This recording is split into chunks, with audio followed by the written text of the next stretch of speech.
Hello दोस्तों, स्वागत है आपका आपके अपने चैनल रोहन्स नॉलेज ग्रिड पे। इस चैनल के माध्यम से हम लोगों ने पिछले क्लासेस में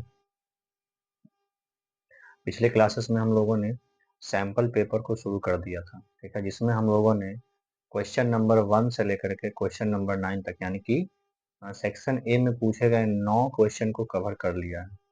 आज के क्लास में हम लोग बचे हुए जो 10-11 क्वेश्चन हैं उसको कवर कर लेंगे।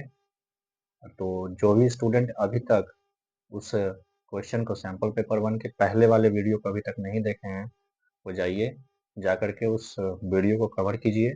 उसमें हम लोगों ने 9 क्वेश्चन किया था और उसके साथ साथ कुछ कंसेप्ट को भी, कुछ पैटर्न को भी करने का प्रयास किया था। तो आज के क्लास में हम लोग उसी लेक्चर को कंटिन्यू करते हैं। जैसे कि देखिए, हम लोग पढ़ रहे थे क्या, सैंपल क्वेश्चन पेपर 1 हम लोग कर रहे थे, सेक्शन ए कर रहे थे। इसमें क्या हम लोग 9 क्वेश्चन कर चुके थे, ठीक है। जिसमें देखिए अगला क्वेश्चन है 10 में क्वेश्चन पूछा गया है कि in the figure given below, ठीक है। एक फिगर अभी हम ड्रॉ करेंगे, उस फिगर में आपको बताना है कि रेडियस आर कितना होगा सर्कल का, which touches the sides of the triangle, मतलब ये जो सर्कल है उस ट्रायंगल के सभी साइड को क्या कर रहा है, टच कर रहा है। जैसे कि जो इसका क्वेश्चन है वो कुछ इस टाइप का है कि ये है आपका क्या, एक ट्रायंगल, ठीक है। इसके अंदर एक सर्कल है और ये जो सर्कल है ना, इस ट्रायंगल के तीनों साइड को टच करता है, ठीक है। ये है ट्रायंगल पी क्यू आर और ये टच कर रहा है डी ई और एफ पे, ठीक है।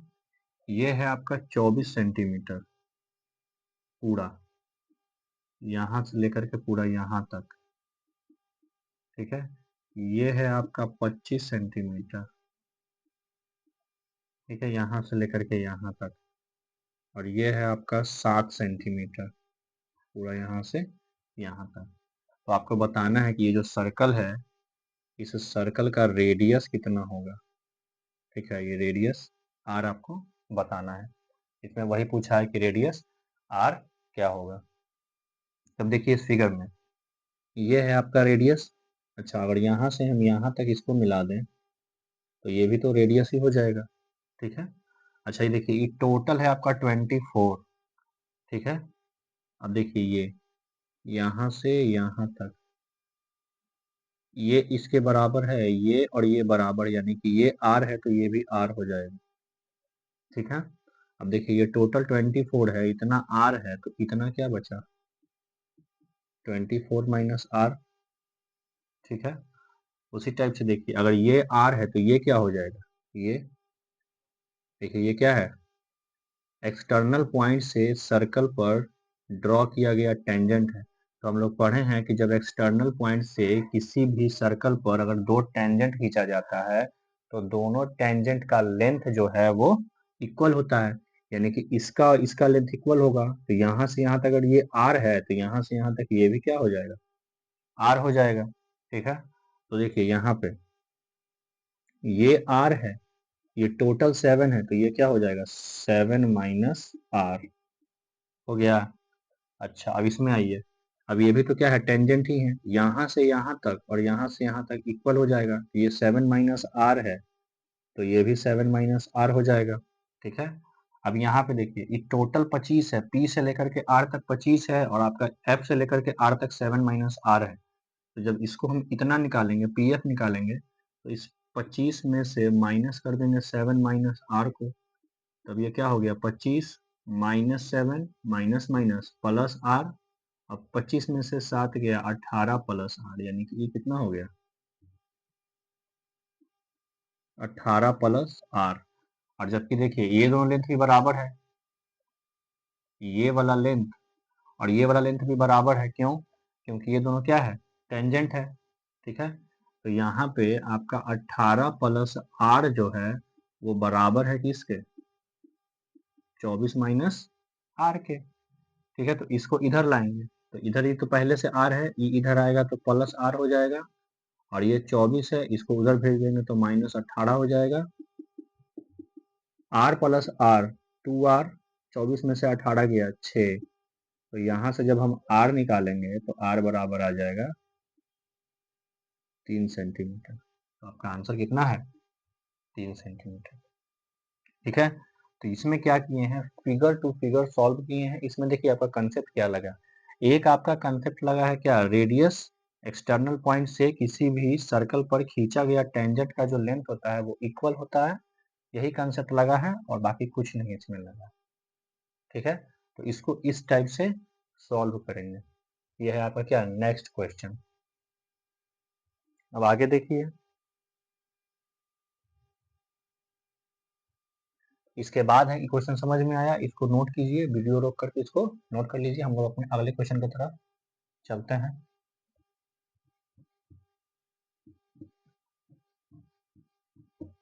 ऑब्जेक्टिव में आपको इसी टाइप से क्वेश्चन को अटेम्प्ट करना है। ऑब्जेक्टिव में इसको ज्यादा लंबा नहीं लिखेंगे हम लोग, ज्योमेट्री का जो भी क्वेश्चन मिलेगा उसको ट्राई करेंगे कि फिगर से ही सॉल्व कर दे, ज्यादा लिखना नहीं पड़े। अब देखिए क्वेश्चन नंबर 11, क्वेश्चन नंबर 11 में बोल रहा है कि which of the following is not equal to unity, which of the following, which of the following is not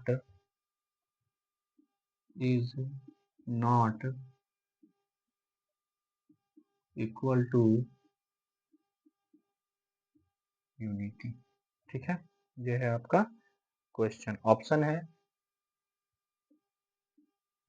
पहला है option sine square x plus cos square x, दूसरा option है आपका cot square x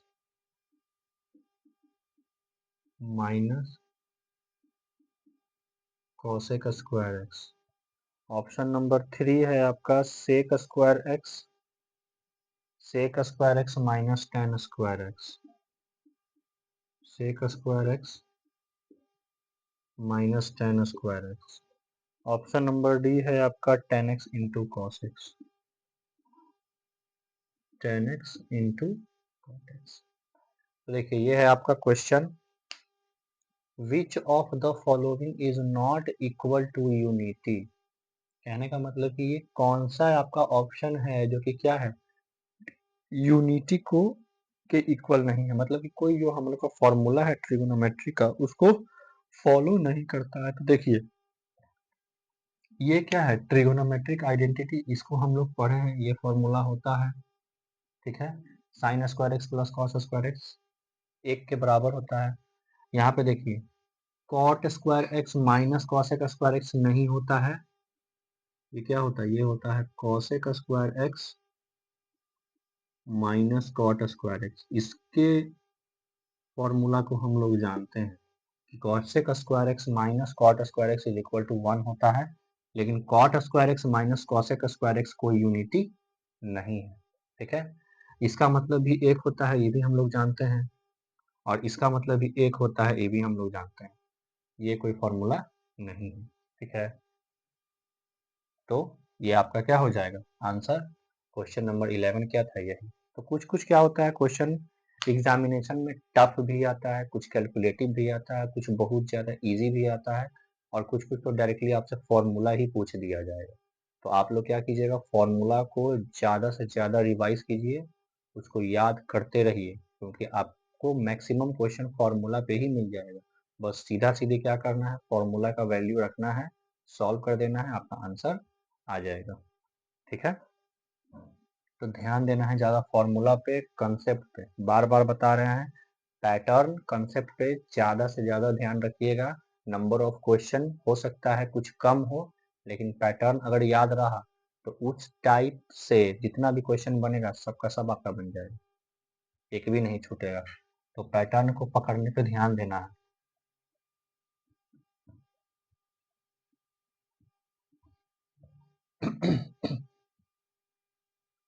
next question देखिए, अभी question number 11 था, अब question number 12 है कि consider the following frequency distribution.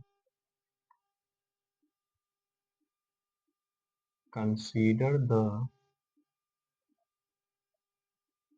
following consider the following frequency distribution.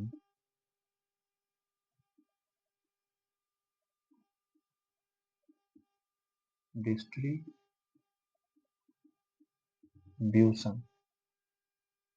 देखिए, एक आपका दिया गया है क्या, फ्रीक्वेंसी,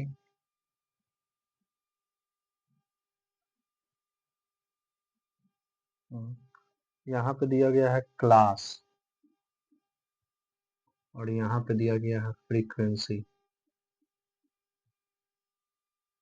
ठीक है,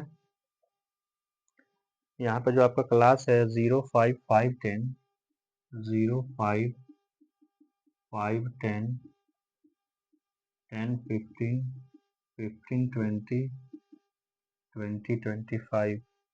ठीक है, और नीचे आपका फ्रीक्वेंसी दिया गया है 11, 12, 13, 11, 12, 13, 11, 12, 13, 9, 11, 9, 11। ये है आपका क्वेश्चन। ठीक है, देखिए, जितना आराम से क्वेश्चन को समझिएगा उतना ज़्यादा क्या होगा, क्वेश्चन को समझना आसान हो जाएगा। अभी जैसे ये क्या है, स्टैटिस्टिक्स से रिलेटेड क्वेश्चन है। अगर आप इसको एक क्वेश्चन को, मात्र एक क्वेश्चन को अगर आप अच्छे से समझ जाते हैं तो स्टैटिस्टिक्स का जितना भी क्वेश्चन पूछा जाएगा आपसे, आप सब का सब बना दीजिएगा, एक भी आपसे नहीं छूटेगा। ठीक है, तो आपको ध्यान देना है कि बनाने का अप्रोच क्या है। ठीक है, ज़्यादा से ज़्यादा आपको हम बार बार यही बता रहे हैं कि अप्रोच पे ध्यान देना है, बनाने का तरीका पे ध्यान देना है, नंबर ऑफ क्वेश्चन काउंट नहीं करना है। ठीक है, एक क्वेश्चन का पैटर्न पकड़ लीजिए और उससे रिलेटेड जितना भी क्वेश्चन है उसको सबको बना दीजिए। और सबसे आसान चैप्टर आपका स्टैटिस्टिक्स ही है, क्योंकि इसमें सिर्फ आपको तीन ही चीज पढ़ना है। एक पढ़ना है मीन, एक पढ़ना है मीडियन, और एक पढ़ना है मोड। और सब में एक ही तरीका से बनाएंगे, तो सबसे इजी यही है आपका मीन मीडियन मोड। ठीक है, तो पकड़िएगा कि हाँ कि इसमें किस टाइप से इसको अप्रोच करते हैं, हालांकि इसको हम पूरा बता देंगे अभी। तो इसमें पूछा क्या है, इसमें पूछा है कि the upper limit of median class is, the upper limit of median class is. ठीक है, इसका ऑप्शन है, इसका ऑप्शन है 10, 13, 15, 20। 10, 13, 15, 20। ठीक है, ये है आपका क्वेश्चन। ठीक है, ये है आपका क्या, एक फ्रीक्वेंसी डिस्ट्रीब्यूशन दिया गया है, उसमें आपसे पूछा है कि इस फ्रीक्वेंसी डिस्ट्रीब्यूशन का मीडियन क्लास निकालिए। तो मीडियन क्लास निकालने के लिए हम लोग को क्या करना पड़ेगा, इसका कम्युलेटिव फ्रीक्वेंसी भी, कोई जरूरी नहीं कम्युलेटिव फ्रीक्वेंसी निकालें। यहाँ पे देखिए मीडियन क्लास इसको बोलते हैं, जिस भी मैक्सिमम फ्रीक्वेंसी वाले क्लास इंटरवल को ही क्या बोलते हैं, मीडियन क्लास। तो यहाँ पे देखिए मैक्सिमम फ्रीक्वेंसी किसका है, 13 का। तो 13 का क्लास इंटरवल कौन हो जाएगा, 10 से 15 के बीच में। और 10 से 15 का जो क्लास इंटरवल है उसमें अपर लिमिट किसको बोलते हैं, 15 को। तो आपका 15 क्या हो जाएगा आंसर। जैसे कि देखिए मीडियन क्लास जो होता है, मीडियन क्लास जो है वो मैक्सिमम फ्रीक्वेंसी वाला नंबर है। ठीक है, मीडियन क्लास जो है मैक्सिमम फ्रीक्वेंसी वाले, यहाँ पे ऐसे लिख लीजिए, ऐसे नहीं, इसको इस टाइप से लिख लीजिए, median class is equal to class interval of maximum frequency ये है, ठीक है। Class interval of maximum frequency का क्या है, जो क्लास इंटरवल है वही आपका मीडियन क्लास है। तो मीडियन क्लास कितना आया इसमें, इसमें आपका जो मीडियन क्लास आया, देखिए मैक्सिमम फ्रीक्वेंसी यहाँ पे 13 है, तो 13 का क्लास इंटरवल कौन है, 10 से 15, ठीक है। तो देखिए यहाँ पे जो 10 है, ये जो 10 है इसको बोलते हैं लोअर लिमिट, ठीक है। और जो 15 है इसको बोलते हैं अपर लिमिट,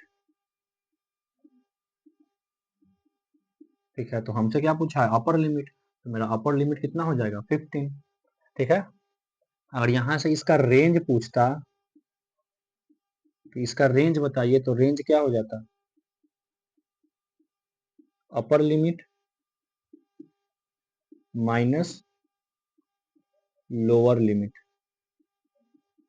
ये भी आप याद रखिएगा, ये भी एमसीक्यू में बन जाता है। Upper limit minus lower limit is equal to range, ठीक है। तो ये हो गया आपका क्या आंसर। तो मीडियन क्लास किस में निकलता है, मीडियन क्लास निकलता है जब हम लोग मीडियन निकालने जाते हैं स्टैटिस्टिक्स में। जब आप मीडियन निकालने जाइएगा तो वहां पे आपको मीडियन क्लास का जरूरत पड़ेगा, ठीक है। तो हालांकि हमसे सिर्फ इतना ही पूछा है, आगे अगर ऐसा क्वेश्चन आता है जिसमें मीडियन निकालने के लिए मिलेगा तो हम मीडियन को अच्छे से कवर कर लेंगे, ठीक है। तो मेरे चैनल से जुड़े रहिए, आपको हर एक चीज का जानकारी मिलते चला जाएगा, ठीक है। तो यहाँ पे क्या है 15 आपका आंसर हो गया, क्योंकि हमसे क्या पूछा था, अपर लिमिट। अगर लोअर लिमिट पूछता तो मेरा आंसर 10 आ जाता। रेंज पूछता तो 15 में से 10 माइनस कर देते हैं तो 5 मेरा रेंज निकल जाता, ठीक है। लेकिन हमसे क्या पूछा हुआ है, अपर लिमिट, इसलिए मेरा आंसर कितना हो गया 15। तो इसको आप लोग नोट कर लीजिए, हम लोग चल रहे हैं अपने नेक्स्ट क्वेश्चन की तरफ, ठीक है। देखिए हम आपको अच्छे से समझा रहे हैं, क्वेश्चन को लिख करके, ऑप्शन को लिख करके अच्छे से एक्सप्लेन करके समझा रहे हैं, ताकि ऐसा क्वेश्चन अगर आपके एग्जाम में आ जाए तो आपसे छूटना नहीं चाहिए, ठीक है। यहाँ पे गलती हो जाए चलेगा, एग्जामिनेशन में गलती नहीं होना चाहिए। एग्जामिनेशन में बहुत ज्यादा काम हो करके एग्जाम देना है, जितना ज्यादा आप रिलैक्स रहेंगे उतना ज्यादा आपसे क्या होगा, क्वेश्चन अच्छे से सॉल्व होगा, आपसे गलती होने का चांसेस कम रहेगा, ठीक है। तो इस टाइप से आराम आराम से हम लोग करते जा रहे हैं, ताकि हम लोग का कॉन्सेप्ट क्या हो, अच्छे से क्लियर हो जाए। और इसके साथ साथ क्वेश्चन का तो यहाँ पे पता चल ही रहा है, उसके साथ साथ अगर कुछ ऐसा एक्स्ट्रा इन्फॉर्मेशन भी इस क्वेश्चन से निकल रहा है तो उसको भी हम लोग कवर करते चल रहे हैं, ताकि अगर कभी मान लीजिए यहाँ अपर लिमिट पूछ रहा है तो हो सकता है कभी लोअर लिमिट भी पूछ दे, हो सकता है रेंज भी पूछ दे, ठीक है। तो इस टाइप से हम लोग बढ़ रहे हैं अपने नेक्स्ट क्वेश्चन की तरफ। तो इस टाइप से हम लोग धीरे धीरे क्या करते रहेंगे, कवर कर लेंगे पूरा पूरा हम लोग सैंपल पेपर को।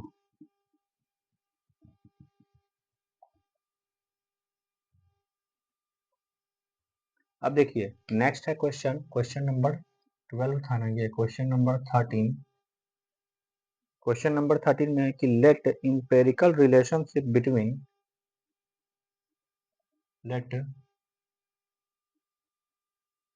Empirical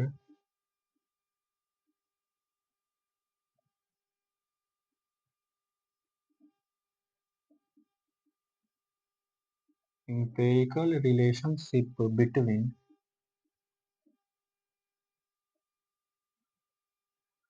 empirical relationship between the three measures of the three measures of central tendency B,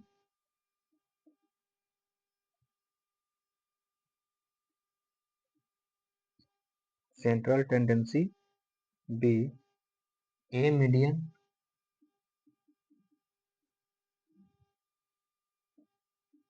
equal to mode plus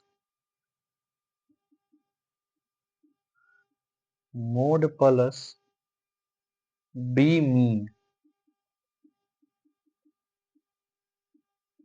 B mean, so then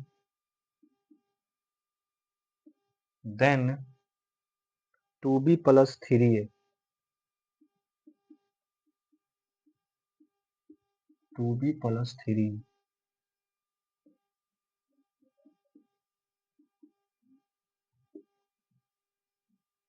11 12 13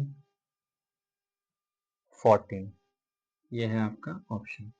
तो देखिए ये क्वेश्चन क्या है, ये कितना अच्छा क्वेश्चन पूछ रहा है सीबीएसई। सीबीएसई जो इस बार मॉडल पेपर तैयार किया है, सैंपल पेपर जो तैयार किया है, उसमें थोड़ा सा अच्छा क्वेश्चन दिया है। हालांकि आपका कंसेप्ट वही है, फॉर्मूला वही है, लेकिन बनाने का जो तरीका है, जो क्वेश्चन को सॉल्व करने का जो हम लोग सोचने का तरीका है, उसको थोड़ा सा वो चेंज कर दिया है। इसमें क्या किया है कि इम्पेरिकल रिलेशनशिप बिटवीन, हम लोग जानते हैं कि हम लोग को सेंट्रल टेंडेंसी में 3 चीज पढ़ना है। एक पढ़ना है मीन, एक मीडियन और एक मोड। ये 3 चीज पढ़ना है। अब इस 3 चीज में आपको रिलेशन बताया गया होगा, आप जब क्लास 10th में पढ़ रहे होंगे तब आपको क्या बताया गया होगा कि मोड इज इक्वल टू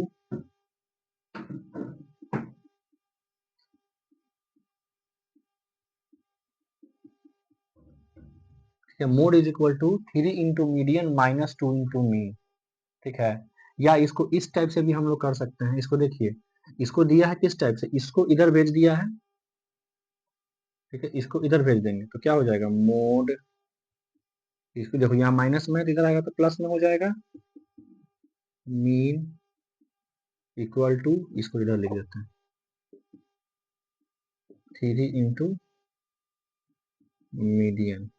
तो ये है आपका क्या रिलेशन, हालांकि यही रिलेशन है आपका, लेकिन क्वेश्चन में इस टाइप से नहीं लिखा है, क्वेश्चन में इस टाइप से लिखा है, मीडियन को आगे लिखा है, बाद में मोड और मीन को लिखा है।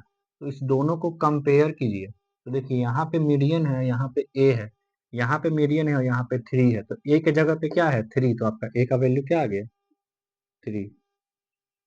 कंपेरिजन किया गया है, मोड तो मोड ही है, कुछ नहीं है। यहाँ पे देखिए प्लस है तो प्लस, और बी के जगह पे क्या है 2, तो आपका बी का वैल्यू क्या आ गया 2। तो आपसे ए और बी का वैल्यू मिल गया, आपसे पूछा क्या है 2b प्लस 3 है, 2b प्लस 3a। बी के जगह पे कितना है 2, 3 ए के जगह पे कितना है 3। तब देखिए 2 2 जा 4 और 3 3 जा 9, तो 4 में 9 जोड़ देंगे तो आंसर कितना आ जाएगा 13। तो आपका क्या आ गया 13 आंसर। तो इस टाइप का भी क्वेश्चन आपसे एग्जामिनेशन में पूछा जा सकता है। तो आप लोग ध्यान रखिएगा फॉर्मूला पे। देखिए इसको क्वेश्चन को कैसे बनाया गया, इसका क्वेश्चन का जो सॉल्यूशन है, जिसको भी फॉर्मूला याद रहेगा उससे आसानी से हो जाएगा। उसके लिए क्या है, ये एकदम इजी क्वेश्चन है। तो फॉर्मूला को आप लोग ज्यादा से ज्यादा रिवाइज कीजिए, ताकि आपसे क्वेश्चन कम से कम फॉर्मूला बेस्ड जो आएगा वो छूटे नहीं। ठीक है, तो ये क्वेश्चन का आंसर आप लोग को समझ में आया कैसे किए। बस इस फॉर्मूला को इससे कंपेयर किए, ए का वैल्यू लिए, बी का वैल्यू लिए, यहाँ पे पुट कर दिए, सॉल्व कर दिए, मेरा आंसर आ गया। ठीक है, और इसमें कोई कंसेप्ट नहीं है, इसमें यही कंसेप्ट था, सिर्फ कंपेयर करना था अपने फॉर्मूला से। सेंट्रल टेंडेंसी में जो हम लोग पढ़े हैं मीन मीडियन मोड, इसमें जो रिलेशनशिप होता है वो 3 median is equal to mode plus 2 mean. या तो आप इस टाइप से याद रखिए या इस टाइप से याद रखिए, आंसर आपका आएगा। और कभी कभी तो क्या होता है कि मीन मीडियन मोड में रिलेशन में से 2 दे देगा, आपसे तीसरा पूछेगा, बोलेगा कि मीन इज इक्वल टू, मान लेते हैं x, median is equal to y, तो बताइए मोड क्या होगा। मतलब कुछ भी एक्स वाई 5 10 20 कुछ भी पूछ देगा, और आपको क्या करना है डायरेक्ट आंसर निकालना है। तो बस इसी वाले फॉर्मूला में पुट करेंगे, सॉल्व कर देंगे, मेरा आंसर आ जाएगा। ठीक है, तो ये है क्वेश्चन। अब नेक्स्ट क्वेश्चन की तरफ हम लोग बढ़ रहे हैं। इसको वीडियो को रोकिए और नोट करते चलिए।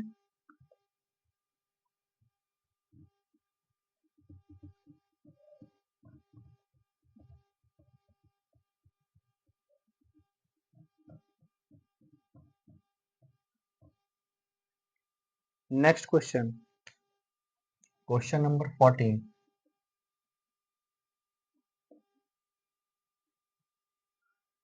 क्वेश्चन नंबर 14 में बोल रहा है कि from an external point Q,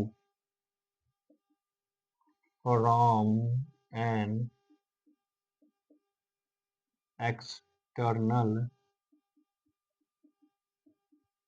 point Q, the length of the tangent to a circle, the length of the tangent to a circle is 12 centimeter, and the distance of q from the distance of q from the center of the circle, from the center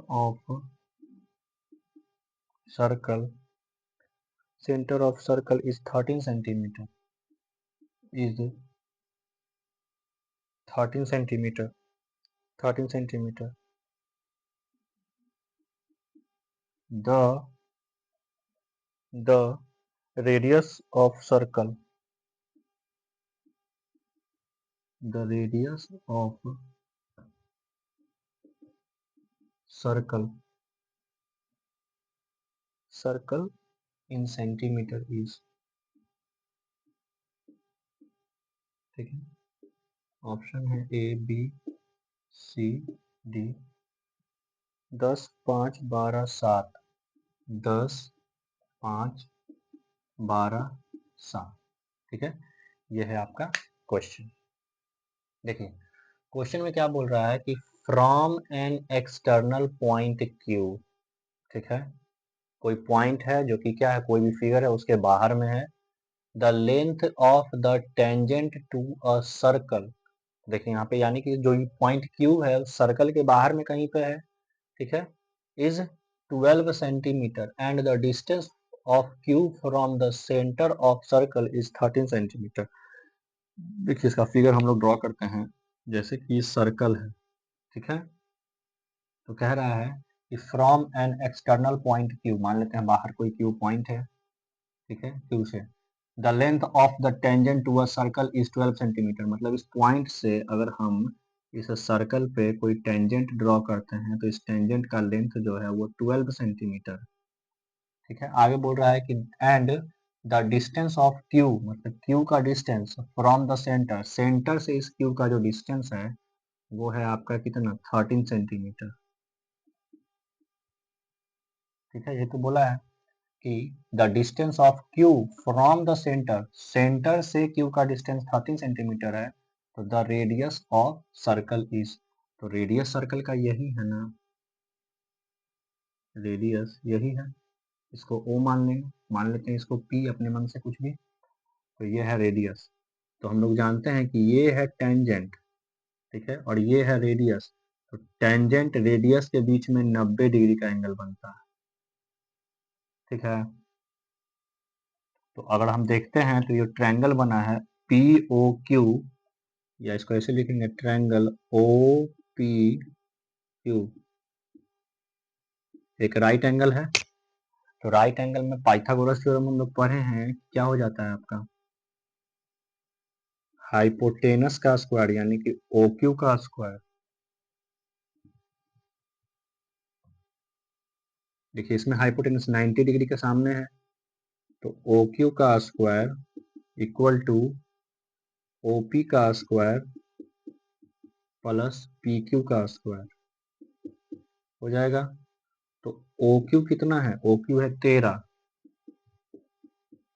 13 का square, OP तो निकालना है क्योंकि ये radius है, plus P Q कितना है 12, तो 12 का स्क्वायर, 13 का स्क्वायर 169, ओपी है आर तो आर का स्क्वायर प्लस 12 का स्क्वायर 144, इसको इधर भेज देंगे तो क्या हो जाएगा minus 169 minus 144 is equal to R square.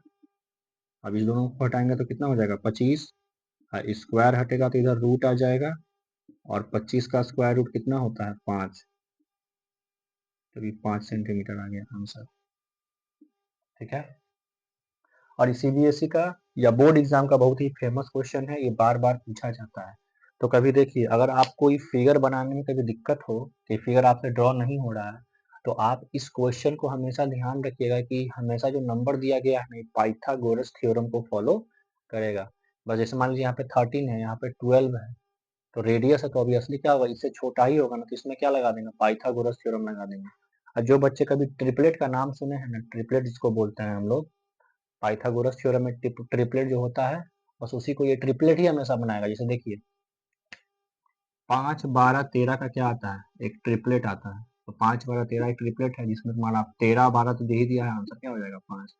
कभी 8, 24, 25, सॉरी 7, 24, 25 का भी ट्रिपलेट आएगा। ठीक है, इस टाइप से याद रखिएगा। 3, 4, 5 का भी ट्रिपलेट आता है, तो इस टाइप से याद रखिएगा।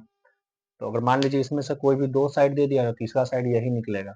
2 साइड दे दिया है तो तीसरा यही निकलेगा, 2 साइड दे दिया है तो तीसरा यही निकलेगा। मतलब कोई भी 2 दे करके तीसरा आपसे पूछेगा। अगर ऐसा क्वेश्चन है तो सर्कल में क्या बनेगा, राइट एंगल बनेगा। और राइट एंगल बनेगा तो वहां पे क्या लगेगा, पाइथागोरस थ्योरम लगेगा।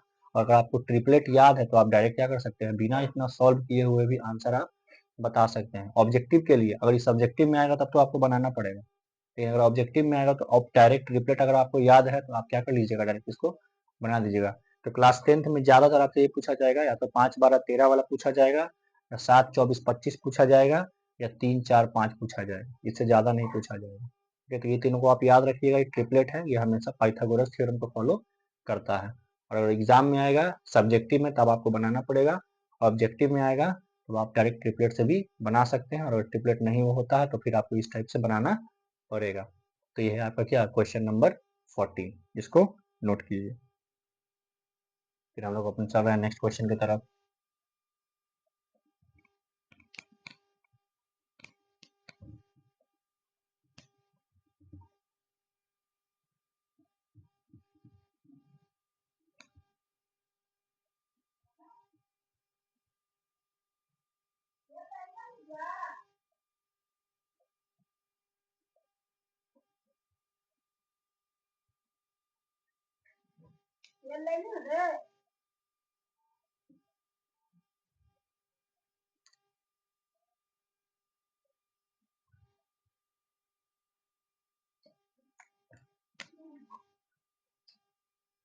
देखिए क्वेश्चन नंबर 15 में है कि in the given figure, in the given figure PA is a tangent, PA is a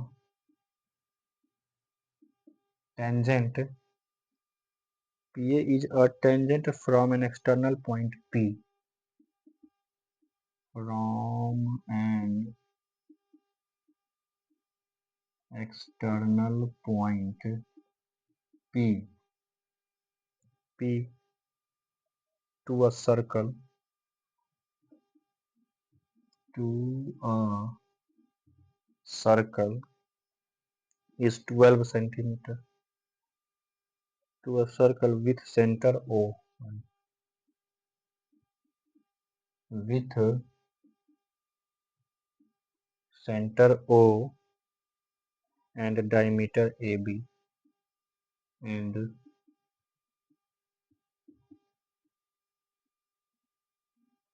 diameter AB. If angle POB is equal to, angle POB is equal to 115 degree, then measures of,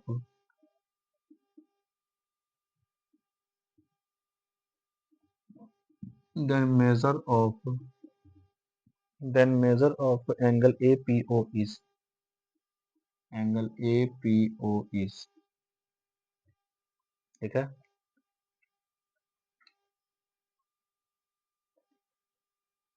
देखिए इसका option है A, B, C, D, 25, 30, 20, 65, 25, 20, 30, 65। ठीक है, ये है आपका question. इसमें देखिए फिगर भी है, फिगर हम ड्रॉ कर रहे हैं। इसमें फिगर है, ठीक है, ये है आपका सर्कल, ये है आपका टेंजेंट, ठीक है, यहीं से आपका डायमीटर है, ये है आपका सेंटर, और यहाँ से इस टाइप से मिलाया हुआ है A P B O, A P B O, ये एंगल दिया हुआ है 115 डिग्री, और आपसे ये एंगल पूछा, ठीक है। देखिए ये है आपका क्वेश्चन, क्या है कि इन द गिवन फिगर, इस फिगर में PA is a tangent from an external point P। देखिए जो PA है ना, यहाँ से यहाँ तक, ये है टेंजेंट जो कि एक्सटर्नल पॉइंट P से ड्रॉ किया गया है एक सर्कल पर विथ सेंटर O, जिसका सेंटर O है, एंड डायमीटर AB क्या है, इसका डायमीटर है। कह रहा आगे कि if POB is equal to 115 degree, POB अगर 115 डिग्री है तो then measure of angle APO, APO, ये वाला एंगल आपको बताना है कि ये वाला एंगल क्या होगा। अब देखिए सबसे पहला बात, ये है आपका टेंजेंट। देखिए अभी क्या है, ये ऑब्जेक्टिव है, तो ट्राई करना है कि इस फिगर में ही आपका ये आंसर आ जाए, उतना लिखने का जरूरत नहीं है, ठीक है। आपका डायरेक्ट क्या आएगा, फिगर में ही आंसर आ जाएगा, आप डायरेक्ट उसको मार्क कीजिए और आगे बढ़िए। तो यहाँ पे देखिए ये है आपका टेंजेंट, ये है टेंजेंट और ये है रेडियस, इस दोनों के बीच में ये 90 डिग्री बन गया, ठीक है, ये 90 डिग्री बन गया।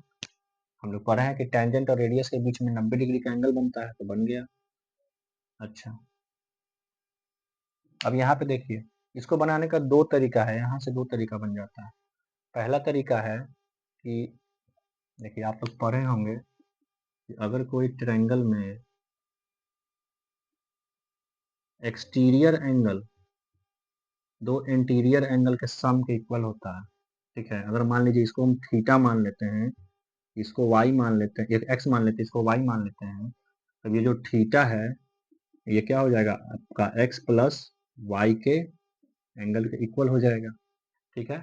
यानी कि exterior angle sum of other to interior angle के क्या होता है, इक्वल होता है।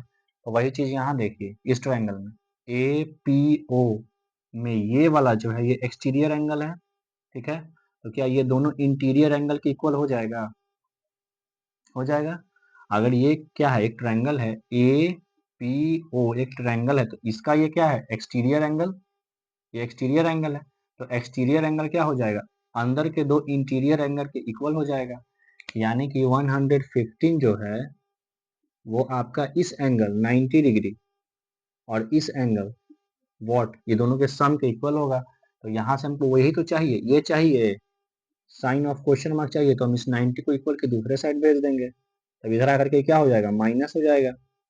तो जब 115 में से 90 घटाएंगे तो कितना आ जाएगा, 25 डिग्री। तो ये क्या हो गया आपका 25 डिग्री।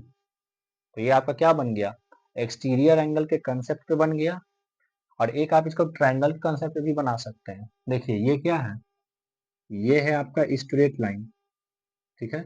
तो एक एंगल 115 है, तो ये एंगल कितना बनेगा, ये एंगल स्ट्रेट लाइन पे, एक सीधा लाइन पे कितना डिग्री का एंगल बनता है। जैसे मान लीजिए अगर ये एंगल x बना है, ये एंगल y बना है, तो एक स्ट्रेट एंगल पे बनता है हमेशा 180 डिग्री का एंगल, ठीक है। तो एक एंगल आपका बन गया है 150, तो दूसरा क्या करेंगे, 180 में से 115 घटा देंगे, तो कितना बनेगा, ये 65 डिग्री बनेगा। तो बनेगा ना 65 बनेगा, तब ना ये दोनों मिलाकर के 180 के बराबर हो जाएगा। अब देखिए ट्रायंगल में, इस ट्रायंगल में देखिए, इस ट्रायंगल में ट्रायंगल APO में तो तीनों एंगल का सम कितना के बराबर होता है, 180 डिग्री के बराबर होता है। तो देखिए आप यहीं से घटा दीजिए, आपको लिखने का जरूरत नहीं है, यहीं से घटा दीजिए। 90 और 65 कितना हो गया, 90 में 65 जोड़ेंगे तो 155, और 155 को 180 में से घटा देंगे तो ये वाला एंगल बच जाएगा। 155 को 180 में से घटाएंगे तो कितना हो जाएगा, 25। यानी कि ये भी क्या आ गया 25। तो हम लोग दो तरीका से बना सकते हैं इसको, या तो एक्सटीरियर एंगल के कॉन्सेप्ट पे बना दें, या फिर ट्रायंगल के तीनों एंगल के सम के कॉन्सेप्ट पे बना दें। तो दोनों तरीके से मेरा आंसर क्या आएगा, 25 ही आएगा। मेरा आंसर क्या है, 25। तो ऐसा क्वेश्चन जब भी आए ना, तो कोशिश करना है, खास करके जब ऑब्जेक्टिव में पूछा जाए, तो कोशिश करना है कि आपका जो आंसर है ना, वो फिगर के अंदर ही सॉल्व हो जाए। आपको ज्यादा लिखने का जरूरत नहीं पड़ना चाहिए, अगर आपका क्या ऑब्जेक्टिव में क्वेश्चन है तब। और अगर सब्जेक्टिव में आएगा तब तो आपको लिखना ही पड़ेगा। ठीक है, तो ये है आपका सॉल्यूशन, इसको आप नोट कीजिए। हम लोग फिर अपने नेक्स्ट क्वेश्चन की तरफ बढ़ रहे हैं। तो इसी टाइप से आपसे क्या आएगा, क्वेश्चन पूछा जाएगा एग्जाम में, तो आराम से रिलैक्स हो करके क्वेश्चन को अटेम्प्ट करना है, क्वेश्चन को सॉल्व करना है, ताकि गलती नहीं हो। क्योंकि छोटा से छोटा अगर थोड़ा सा भी छूटेगा तो गलती हो जाएगा, आंसर गलत हो जाएगा। ठीक है, तो इसीलिए आराम से आपको बनाना है, इसलिए हम आराम आराम से बता रहे हैं। पहले क्वेश्चन आपको लिख दे रहे हैं अच्छे से, ऑप्शन दे रहे हैं, फिगर है तो फिगर दे रहे हैं, उसके बाद फिर हम इसका सॉल्यूशन करवा रहे हैं, ताकि आपको भी आसानी से समझ में आए। ठीक है, और अगर थोड़ा सा वीडियो बड़ा हो रहा है, क्वेश्चन लिखने के टाइम पे आप थोड़ा सा अगर मान लीजिए बोर्ड फील करते हो, तो क्या कर लीजिए, थोड़ा सा इसको आगे बढ़ा दीजिए डायरेक्ट, और आगे बढ़ा करके सीधे क्वेश्चन को पूरा देख लीजिए, उसके बाद फिर आप डायरेक्ट सॉल्यूशन देखिए। लेकिन अगर आप क्वेश्चन के साथ देखते हैं तो आपको क्वेश्चन बहुत अच्छे से समझ में आ जाएगा। अगर हम जैसे जैसे लिख रहे हैं, धीरे धीरे हम लिख रहे हैं, उसी टाइप से आप भी देखते रहते हैं, तो सबसे पहले तो आपको क्वेश्चन ही समझ में आ जाएगा इतना अच्छा से, कि फिर आपको लगने लगेगा कि हाँ ये तो मेरे से बन जाएगा। ठीक है, तो जैसे जैसे हम क्वेश्चन लिखते हैं वैसे वैसे आप देखते रहिए, ताकि क्वेश्चन भी क्या होता है, माइंड में रिपीट करता है। तो जब क्वेश्चन रिपीट करता है तो आपको क्या होगा, जब भी क्वेश्चन एग्जाम में दिखेगा ना, तो दिखते के साथ आपको लगेगा कि अरे हम ये तो पढ़े हैं, ये तो मेरा पढ़ा हुआ है, ये तो हम बना ही लेंगे। आपके अंदर कुछ ऐसा ही कॉन्फिडेंस आ जाएगा। तो इसलिए क्वेश्चन को जितना स्लो पढ़िए, जितना धीरे धीरे पढ़िएगा ना, उतना ज्यादा क्या होगा, आपका कॉन्फिडेंस हाई होते चला जाएगा। और अगर वैसा क्वेश्चन एग्जाम में दिख गया तो आप उसको बहुत आसानी से सॉल्व कर दीजिएगा। ठीक है, तो क्वेश्चन को हमेशा धीरे धीरे ही पढ़िए, जैसे कोई बड़ा क्वेश्चन रहे तब। जैसे मान लीजिए कोई वर्ड सम का प्रॉब्लम प्रॉब्लम है, या कोई ज्योमेट्री का बड़ा क्वेश्चन है, तो उसको आराम से धीरे धीरे क्या कीजिए, कवर कीजिए, ताकि आपको वो आसानी से बने। तो इसको नोट कर लिए। अब हम लोग चलते हैं अपने अगले क्वेश्चन की तरफ, question number 16।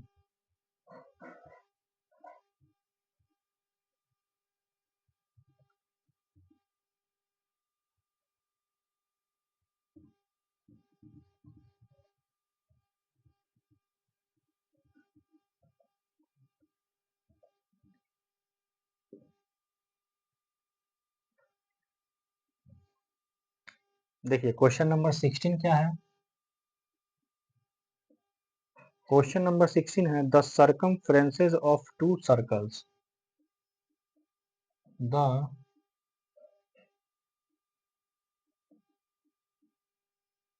circumferences of two circles are in the ratio are in the ratio 3:4. 3:4. The ratio of their areas is, the ratio of their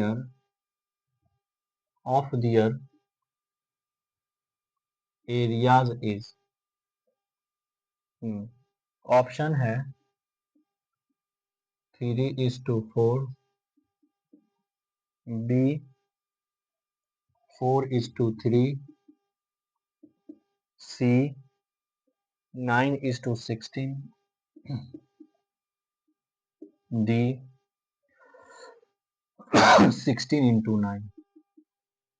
देखिए यह है आपका अगला क्वेश्चन, जिसमें बोल रहा है कि the circumferences of two circles are in the ratio 3:4। ठीक है, तो आपको बताना है कि the ratio of their area is, मतलब दो सर्कल है। ठीक है, दोनों सर्कल के सर्कमफ्रेंसेस का जो क्या है, रेशियो है, वो आपका 3:4 है। तो आपको बताना है कि उसी सर्कल का अगर हम एरिया बताते हैं, तो एरिया का अगर रेशियो ले लेते हैं, तो एरिया का रेशियो क्या आएगा। तो देखिए इस टाइप का क्वेश्चन भी आपसे पूछा जाएगा। अभी तो यहाँ पे सर्कल में है ना, आपसे पूछा जा सकता है हेमिस्फेयर में, स्फेयर में, आपको सिलेंडर में पूछा जा सकता है, कोन में पूछा जा सकता है। तो जितना भी 3D फिगर होता है उसमें भी इस टाइप का क्वेश्चन बहुत बनता है, और क्लास 10th में ऑब्जेक्टिव में ये सब क्वेश्चन खूब आता है। तो रेशियो वाला जो क्वेश्चन होता है उस पर भी ध्यान देना है, इस टाइप का क्वेश्चन MCQ में बन जाता है।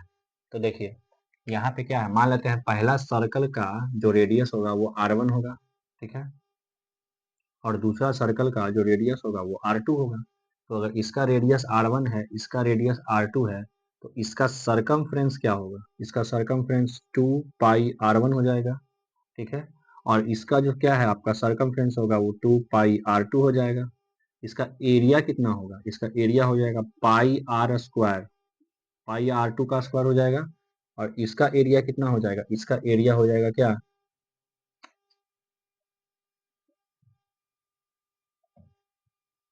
पाई R1 का स्क्वायर, ठीक है। ये है इसका एरिया, ये है एरिया और ये है सरकमफ्रेंस, ये है एरिया, ये है सरकमफ्रेंस। तो आपसे सरकमफ्रेंस का रेशियो दिया हुआ है, तो देखिए ये दिया हुआ आपका 2 pi R1 ratio 2 pi R2 is equal to 3:4, ठीक है। और रेशियो कुछ नहीं होता है, रेशियो को हम लोग बोलते हैं डिवीजन। जब हम क्या करते हैं किसी भी फ्रैक्शन को अगर हम क्या कर देते हैं रिड्यूसिबल या इररिड्यूसिबल जब बना देते हैं उसको, मतलब ऐसा बना देते हैं ताकि दोनों में कुछ भी कॉमन नहीं बचे, तो उसी को हम लोग रेशियो के टर्म में लिखते हैं। अगर कोई ऐसा फ्रैक्शन है, अगर उस फ्रैक्शन को अगर हम इररिड्यूसिबल बना दें, मतलब उसमें कुछ ऐसा कॉमन नंबर नहीं है, तो उसको हम लोग रेशियो के टर्म में लिख लेते हैं। तो इसी को हम क्या लिखेंगे इस टाइप से, 2 पाई R1 अपॉन में 2 पाई R2, यही क्या है रेशियो का साइन है, और इसी का वैल्यू कितना दिया हुआ है 3/4। बस इसको सॉल्व कर देंगे। तो यहाँ पे देखिए 2 से 2 कैंसिल, पाई से पाई कैंसिल, यानी कि यहाँ से R1 और R2 का जो रेशियो है वो 3:4 है, ठीक है, ये आ गया। तो हमसे क्या पूछा हुआ इसका एरिया का रेशियो, तो पहला वाला का एरिया क्या हो जाएगा पाई R1 का स्क्वायर, दूसरा वाला का एरिया क्या हो जाएगा पाई R2 का स्क्वायर, 3/4।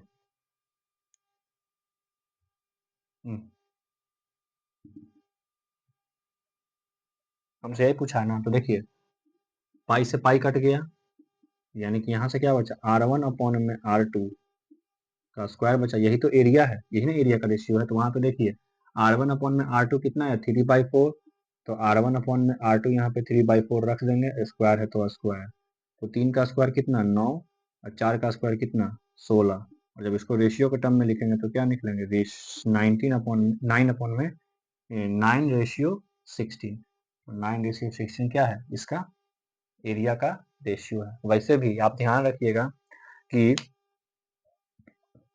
सर्कल जो है, सर्कल का सरकमफ्रेंस, सर्कल का एरिया, सब का सब रेडियस पे डिपेंड करता है।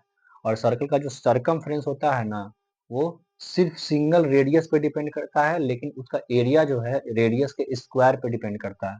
तो यहाँ पे देखिए अगर इसके दो सरकमफ्रेंस का रेशियो दिया गया था, मतलब ये रेडियस का रेशियो दिया गया था। क्यों? क्योंकि यहाँ से तो 2 पाई कट ही जाना था, बचेगा क्या सिर्फ रेडियस।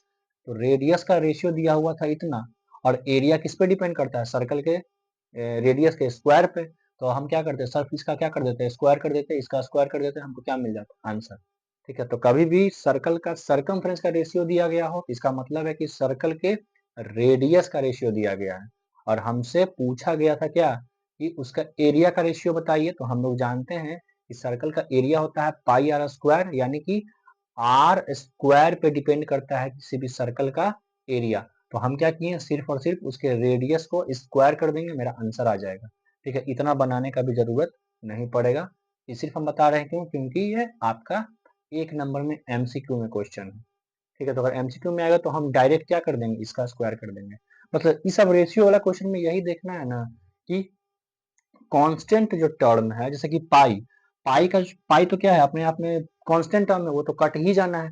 2 क्या है कांस्टेंट टर्म में, वो तो कट ही जाना है, बचेगा क्या आर। तो आर का ही तो वैल्यू चेंज हो रहा है, आर कभी क्या हो जाएगा 7 हो जाएगा, कभी 14 हो जाएगा, कभी 21 हो जाएगा। तो आर एक वेरिएबल है, तो आर पे ही किसी भी सर्कल का क्या डिपेंड कर रहा है, सरकमफ्रेंस और एरिया।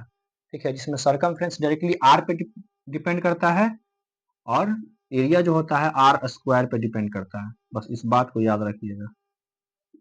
अगर सरकमफ्रेंस रहेगा तो वो आपका क्या सिर्फ आर पे डिपेंड करेगा, क्योंकि 2 पाई आर होता है, और सर्कल का एरिया जो होता है वो पाई आर स्क्वायर पे डिपेंड करता है, क्योंकि वो आर स्क्वायर पे डिपेंड करता है। ठीक है, तो यह आपका आंसर 9:16। तो इस टाइप से इसको अरेंज करेंगे। समझ में आया? इसको नोट कर लीजिए वीडियो रोक करके। हम लोग चल रहे हैं अपने नेक्स्ट क्वेश्चन के तरफ।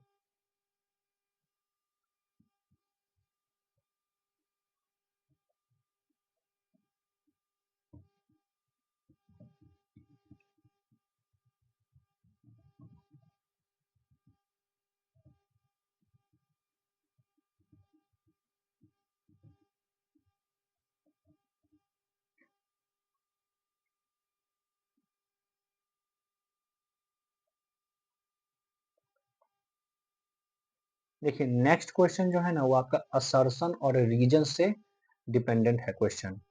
ठीक है, हम क्या करते हैं ना कि सिर्फ पहले आपको असर्शन रीजन का ऑप्शन समझाते हैं कि ऑप्शन क्या है, क्योंकि असर्शन रीजन का जो क्वेश्चन होता है ना उसमें थोड़ा सा ऑप्शन को ही अच्छे से समझना होता है, क्वेश्चन आपका आसानी से बन जाता है। देखिए असर्शन रीजन में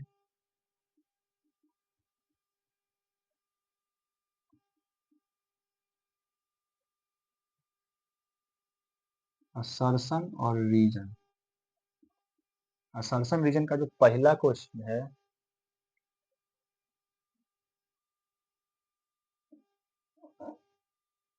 इसको इस टाइप से लिख लीजिए। असर्शन, असर्शन रीजन में जो पहला क्वेश्चन है आपका, सॉरी ऑप्शन, ऑप्शन लिख रहे हैं ऑप्शन, इसमें है ना कि both assertion A and reason R, both, इस टाइप से लिखते हैं A, both assertion A and reason R. देखिए हम डायरेक्ट इसको ए से डिनोट कर रहे हैं क्योंकि लंबा हो जाएगा पेज, और इसको आर से डिनोट कर रहे हैं। तो both assertion A and reason R are are true, are true and and reason R, reason R is the correct explanation, correct explanation, correct explanation of assertion A, of assertion A। तो ये reason are है, ये reason है, ये assertion है, ये है option A. अभी पहले हम ऑप्शन को ही लिख देते हैं। Both assertion A and assertion R, देखिए वही चीज लिखा हुआ है, both assertion A, both assertion A and reason R are true, same चीज है ट्रू, एंड रीजन,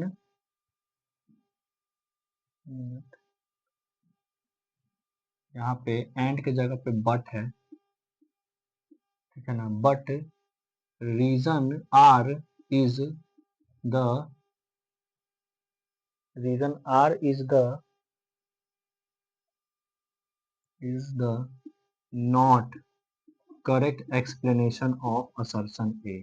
देखिए ऑप्शन बी में क्या चेंज हुआ, ऑप्शन बी में चेंज हुआ कि both assertion A and reason R true, मतलब यहाँ से यहाँ तक तो सेम लिखा हुआ है, लेकिन यहाँ पे बट है, ठीक है, और यहाँ पे लिखा हुआ है कि R is not, R is the not correct explanation of assertion A. ठीक है, वही चीज को लिखा हुआ, बस खाली यहाँ पे नॉट आ गया और यहाँ पे बट आ गया। ठीक है ना। Option number C, option number C में बोल रहा है कि both assertion A and reason R true, अच्छा सॉरी, इसमें है ना कि असर्शन ए इज ट्रू, ठीक है, A is true but R is false, but R is false. D option है A is false, but R is true. ठीक है, ये है आपका ऑप्शन. ठीक है, तो ऑप्शन समझ लिए. असर्शन रीजन में यही 4 ऑप्शन आपको मिलेगा और इससे रिलेटेड आपसे 1 से 2 या 2 से 3 क्वेश्चन पूछा जाता है. तो ऑप्शन समझ लीजिए. जो असर्शन दिया रहेगा ए और आर क्या है, ट्रू है.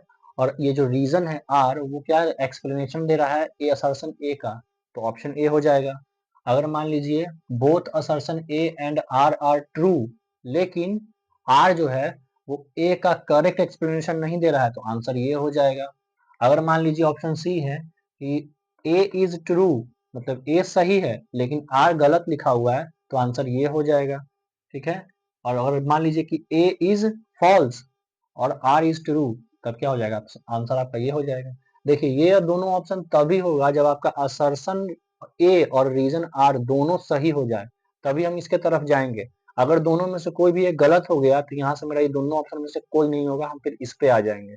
ठीक है, तो अगर दोनों असर्शन ए और असर्शन आर अगर दोनों स्टेटमेंट सही है लॉजिकली, तो ये दोनों क्या हो जाएगा, यही दोनों में से कोई एक आंसर होगा. और अगर दोनों में से कोई भी एक गलत हो गया तो ये दोनों ऑप्शन को हम एज इट इज हटा देंगे. मेरा ध्यान कहाँ जाएगा, यहाँ पे हम इस ऑप्शन को देखेंगे. तो देखिए इससे रिलेटेड जो question number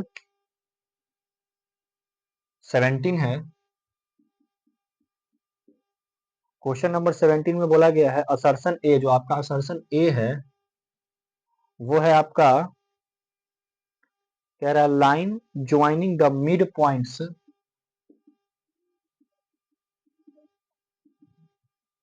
line joining the midpoint, line joining the midpoints of two sides of midpoints of two sides of two sides of triangle is parallel, two sides of triangle is parallel parallel to the third side, to the to third side. ठीक है, ये है assertion. अब देखिए reason क्या है, reason है कि if a line divides two sides of a triangle, if a line divides two sides of a triangle, two sides of a triangle in the same ratio, in the same ratio, then it is then it is then it is parallel to the third side, parallel to the third side. देखिए ये है आपका question. देखिए हम पूरा question लिखे हैं पहले, उसके बाद आपको समझा रहे हैं कि इसी टाइप से आपको असर्शन रीजन का क्वेश्चन देखने को मिलेगा. और असर्शन रीजन 100% आपसे एग्जाम में पूछेगा. हो सकता है कि यहाँ पे क्या हो जाएगा, असर्शन चेंज हो जाए, इसका रीजन चेंज हो जाए, लेकिन आपसे पूछेगा जरूर. तो इसको थोड़ा सा अच्छे से समझिएगा किस टाइप से इसको हम अटेम्प्ट करते हैं. तो ऑप्शन तो आप लोग समझ गए किस टाइप से ऑप्शन पूछा जाएगा. कि अगर मान लीजिए असर्शन ए लिखा हुआ है ये, रीजन आर लिखा हुआ है, अगर ये दोनों सही हो गया, दोनों करेक्ट हो गया, तो मेरा क्या होगा, दोनों यही दोनों में से आंसर होगा. इस दोनों की तरफ हम नहीं जाएंगे. ठीक है, लेकिन अगर इस दोनों में से कोई भी एक गलत हो गया तो ये दोनों में से कोई ऑप्शन नहीं होगा. ये दोनों को हटा देंगे, हम सिर्फ इस पे ध्यान देंगे. मेरा आंसर इस दोनों में से कोई होगा. तो 50% इस टाइप से एलिमिनेट कर देना है. अब देखिए क्वेश्चन क्या बोल रहा है ए में कि line joining the mid points of to sides of triangle. ठीक है, एक ट्रायंगल बनाइए.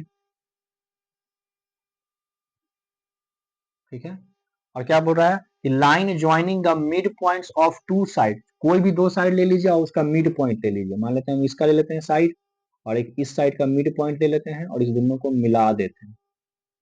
ठीक है, ये ना बोला है कि लाइन ज्वाइनिंग, ज्वाइन कीजिए उसको, दो साइड के मिड पॉइंट को मिलाने पर जो लाइन बनता है क्या वो पैरेलल होता है थर्ड साइड के, यानी कि इस दोनों को लिए तो थर्ड साइड ये हुआ, तो क्या ये लाइन और ये लाइन पैरेलल हो जाएगा? अगर मान लीजिए ये ए बी सी है और ये डी ई है, तो अगर मान लीजिए ई मिड पॉइंट है, ये लाइन और ये लाइन बराबर हो गया, यहाँ से ये लाइन बराबर हो गया, तो क्या ये जो हम इस लाइन को ज्वाइन किए हैं इसके बराबर होगा D E parallel B C. तो क्या ये सही है? सबसे पहले ये चेक कीजिए कि क्या ये जो स्टेटमेंट बोल रहा है करेक्ट है कि नहीं है। तो देखिए डीई अगर मान लीजिए हम लोग पढ़े हैं मिड पॉइंट थ्योरम, आप क्लास 9th में पढ़े होंगे, से थ्योरम नंबर 26 जो है या थ्योरम नंबर 27 जो होगा ना आपका क्लास 9th में, उसमें आपको मिड पॉइंट थ्योरम ही पढ़ाया गया है। मिड पॉइंट थ्योरम में बताया गया है कि अगर मान लीजिए कि किसी भी ट्रायंगल के मतलब दो साइड के मिड पॉइंट को मिलाने पर जो लाइन बनता है ना वो थर्ड साइड के पैरेलल होता है और हाफ होता है, यानी कि डीई पैरेलल बीसी के भी होगा और डीई का जो वैल्यू होगा ना वो हाफ ऑफ बीसी होगा। ये पढ़े होंगे क्लास 9th के थ्योरम नंबर शायद 26 में पढ़े होंगे इसको, मिड पॉइंट थ्योरम को, ये फेमस है मिड पॉइंट थ्योरम के नाम से। ठीक है, तो पहला बात मेरा क्या है, सही है, करेक्ट लिखा गया है कि अगर मान लीजिए कि line joining the mid points of two side of triangle, मतलब किसी भी ट्रायंगल के मिड पॉइंट को मिलाने वाला लाइन है वो तीसरे साइड के पैरेलल होता है, ये करेक्ट बात है। तो देखिए मेरा असर्शन ए तो सही हो गया, तो असर्शन ए मेरा सही हो गया, तो ये जो ए जो फॉल्स लिखा है गलत है स्टेटमेंट, ये मेरा आंसर अब नहीं होगा।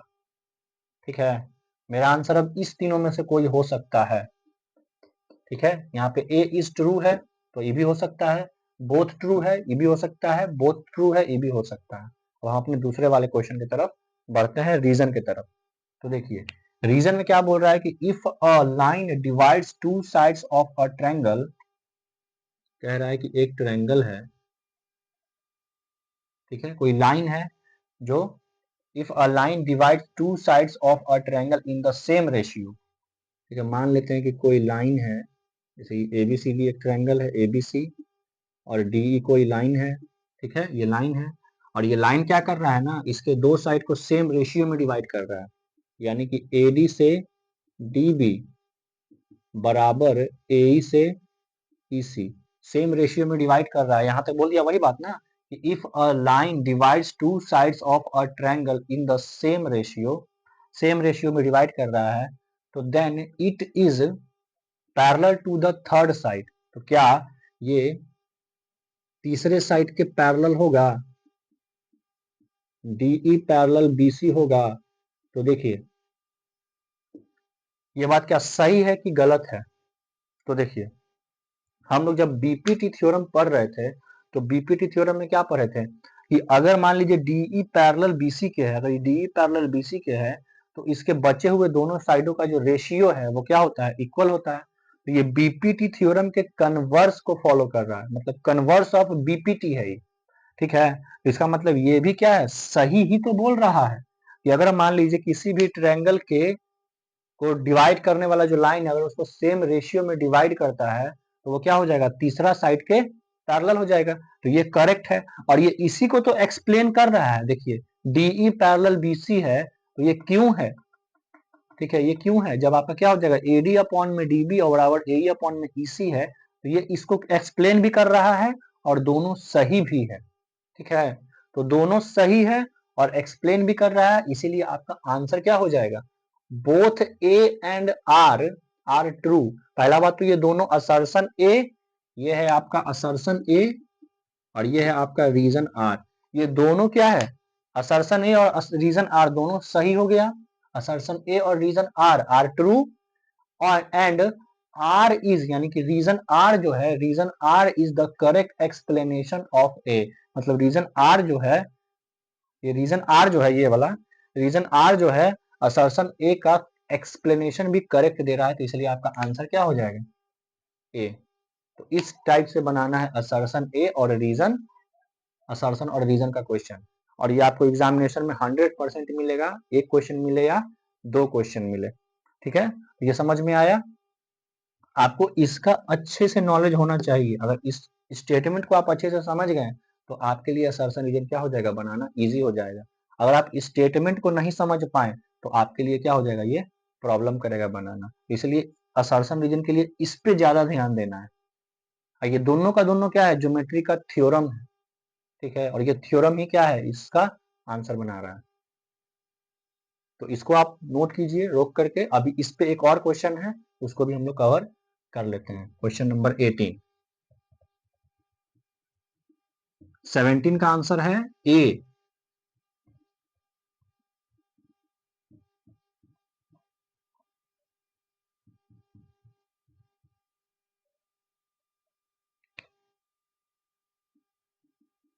क्वेश्चन नंबर 18, क्वेश्चन नंबर 18 में है, असर्शन है आपका, असर्शन है कि 2 coins are tossed simultaneously, 2 coins are tossed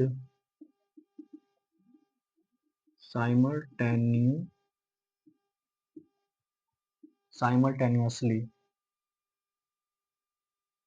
if possible outcomes are, देखिए उतना नहीं लिखते हैं, इसमें क्वेश्चन क्या बोल रहा है ना कि 2 coins are tossed simultaneously, तो आपको बताना है the probability of getting two head, the probability of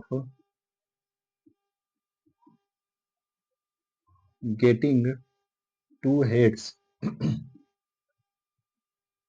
two heads is 1/3। ठीक है, ये है आपका क्या, assertion.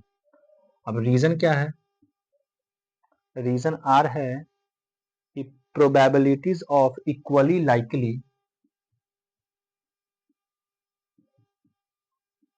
probabilities of equally likely outcomes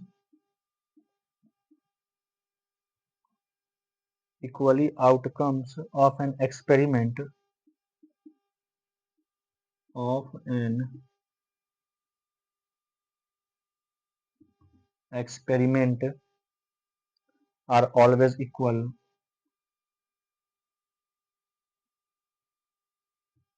are always equal, ठीक है, ये है आपका क्या, नेक्स्ट क्वेश्चन। अब देखिए इसमें क्या, उसमें पूछा था ज्योमेट्री से, इसमें पूछा है प्रोबेबिलिटी से। तो देखिए पहला असर्शन में क्या बोल रहा है कि 2 कॉइन्स आर टॉस्ड साइमल्टेनियसली, मतलब 2 कॉइन्स को एक साथ उछाला गया, एक साथ। तो जब हम 2 कॉइन्स को एक साथ उछालते हैं तो टोटल नंबर ऑफ आउटकम क्या निकलता है, टोटल नंबर ऑफ आउटकम 4। हम बता चुके हैं कि जब 2 सिक्का को एक साथ उछाला जाता है तो टोटल नंबर ऑफ आउटकम कितना निकलता है, 4। तो आपसे पूछा क्या है, the probability of getting 2 head.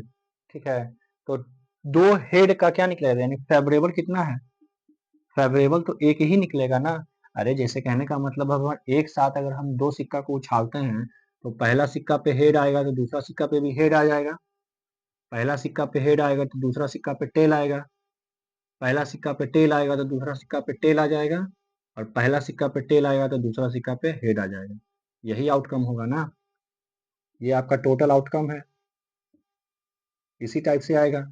तो देखिए, तो टोटल कितना हो गया 4, और आपसे पूछा है कि दोनों पे हेड आने का क्या प्रोबेबिलिटी है, तो दोनों पे हेड एक के बार आएगा ना, दोनों पे हेड एक ही बार आएगा ना।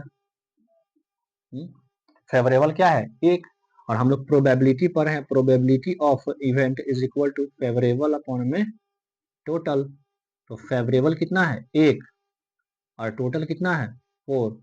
तो मेरा आ गया 1/4। क्वेश्चन के हिसाब से जो प्रोबेबिलिटी है वो 1/4 आना चाहिए था, लेकिन क्वेश्चन में बोल रहा है क्या कि जो 2 कॉइन्स का, 2 हेड्स का जो प्रोबेबिलिटी है वो 1/3 आना चाहिए। तो आना चाहिए था 1/4, जबकि यहाँ बता रहा है 1/3, तो गलत है असर्शन। असर्शन का गलत है क्वेश्चन। तो मेरा क्या हो जाएगा, ऑप्शन में असर्शन जहां भी है वो फॉल्स होगा। देखिए जैसे ही फॉल्स हो गया, कोई भी एक स्टेटमेंट गलत हो गया, तो मेरा ए भी गलत, बी भी गलत, मतलब ये दोनों में से कोई आंसर अब नहीं होगा। अब यही दोनों में से कोई आंसर होगा, लेकिन उसमें भी देखिए ए मेरा क्या है, ए मेरा क्या आया, ए फॉल्स आ गया। तो ए फॉल्स है, ट्रू वाला भी नहीं होगा, तो आंसर मेरा यही हो गया, डी ऑप्शन। दूसरा चेक करने का भी जरूरत नहीं है। ठीक है, तो अगर आपको क्या गलत सही मिल गया, हालांकि सही मिल गया, ट्रू मिल गया, तब तो आपको देखना पड़ जाएगा, लेकिन जहां गलत मिल गया आपका आंसर क्या हो गया, वही चीज। तो यहाँ पे ए फॉल्स है, तो एक ही तो ऑप्शन है, ए इज फॉल्स। ठीक है, तो यही आपका आंसर हो जाएगा। यहाँ पे देखिए ये भी ट्रू है, ए को ट्रू बता रहा है, यहाँ भी ए अभी दोनों को ट्रू बता रहा है, तो ये भी ऑप्शन गलत, ये भी ऑप्शन गलत, ये भी ऑप्शन गलत, बचा क्या, डी। तो आपका डी ही क्या है, इसमें आंसर है। ठीक है, और वैसे भी देखिए जो रीजन बता रहा है यहाँ पे कि probabilities of equally likely outcome of an experiment are always equal. अगर मान लीजिए आने वाला जो आउटकम है, आउटकम ही इक्वल है, ठीक है, जितना मतलब कि टोटल है उतना ही क्या है, फेवरेबल है, तो आपका क्या आ जाएगा, प्रोबेबिलिटी हमेशा सेम आएगा। तो ये क्या है, रीजन सही है, तो यहाँ से आपका आंसर क्या हो जाएगा, 18 का आंसर डी हो जाएगा। 17 का ए और आपका 18 का डी। तो ये हो गया आपका क्या, असर्शन और रीजन से रिलेटेड क्वेश्चन। तो आज के लिए इतना ही रखते हैं हम लोग आज 9 क्वेश्चन आज भी कवर कर लिए हैं, बचा 1-2 क्वेश्चन उसको हम लोग कल कवर कर लेंगे अपने अगले वाले लेक्चर में। तो इसको आप लोग अच्छे से नोट कर लीजिएगा, क्योंकि असर्शन रीजन का क्वेश्चन एग्जामिनेशन में आपको एकदम मिलेगा ही मिलेगा, 100% है कि आपको 2 क्वेश्चन असर्शन रीजन से देखने को मिलेगा। और असर्शन रीजन में ऑप्शन पे ध्यान रखना है, और दूसरा इसके क्वेश्चन पे ध्यान देना है बस, और उसके हिसाब से क्या कर लेना है, इसको बना लेना। बहुत ईजी होता है, लेकिन थोड़ा सा यहाँ पे समझना पड़ता है। ठीक है, तो आज के लिए हम लोग इतना ही रखते हैं, बाकी हम लोग बात करेंगे अपने नेक्स्ट क्लास में। ठीक है, तो जिस बच्चों को वीडियो पसंद आ रहा है तो वो इस चैनल को सब्सक्राइब कीजिए, वीडियो को लाइक कीजिए और दोस्तों के साथ शेयर कीजिए। ठीक है, बाकी हम लोग अपने अगले वाले वीडियो में बात करते हैं, सेक्शन बी के साथ में 2 मार्क्स के क्वेश्चन से शुरुआत करेंगे। ठीक है, तो पसंद आ रहा है वीडियो तो वीडियो को लाइक जरूर कीजिए, दोस्तों के साथ शेयर कीजिए, ताकि उन लोग को भी क्या मिले, इस वीडियो के माध्यम से हेल्प मिले। और चैनल को सब्सक्राइब भी कर लीजिए, ताकि आने वाला जो वीडियो है आपका उसका नोटिफिकेशन आपको सबसे पहले मिल जाए। ठीक है, तो बाकी हम लोग अपने नेक्स्ट क्लास में बात करेंगे। ठीक है, तो इतना आप अच्छे से कवर कर लीजिएगा।